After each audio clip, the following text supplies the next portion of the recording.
আগের ভিডিওতেই তোমরা দেখলে যে আজকে পিসিদের আমাদের বাড়িতে নিমন্ত্রণ ছিল। তো সকালে লুচি টুচি খাওয়ার পর এখন হচ্ছে দুপুরের রান্না। তো সমস্ত ভাজাগুলো হয়ে গেছে, এখন শুধু মাছ ভাজাটা হলেই হয়ে যাবে। আর এদিকে মামাকে স্যালাড কাটতে দিয়েছিল, আর আমি কাটতে কাটতে এত কেটে ফেলেছি প্লেটটা দিয়ে আর ধরছে না, পুরো উল্টে পড়ে যাচ্ছে সব। তো রান্না বান্না সব হয়ে গেছে টাইম মতো। আর এখানে আমার দিদি খাবারের থালাগুলোকেও সাজিয়ে নিচ্ছিল।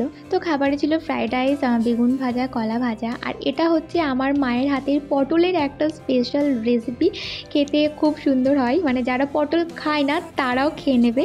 আর ছিল মাছ ভাজা, আর ছিল চিকেন আর স্যালাড, যেটা আমি কেটেছিলাম। আর লাস্টে ছিল দই আর মিষ্টি। তো ওদের খাওয়া দাওয়া হয়ে যাওয়ার পর এখন বসেছি আমরা খেতে, আমরা বলতে আমি, মা আর দিদি। আর এটা হচ্ছে আমার প্লেট। আমার বরাবরই বাড়ির ফ্রাইড রাইস খেতে খুব ভালো লাগে, আর বিরিয়ানি হলে সেটা যেন বাইরের কোনো দোকান থেকে হয়। তো চলো আমরা খাওয়া দাওয়া শুরু করি, আর তোমাদের সঙ্গে দেখা হচ্ছে নেক্সট ভিডিওতে।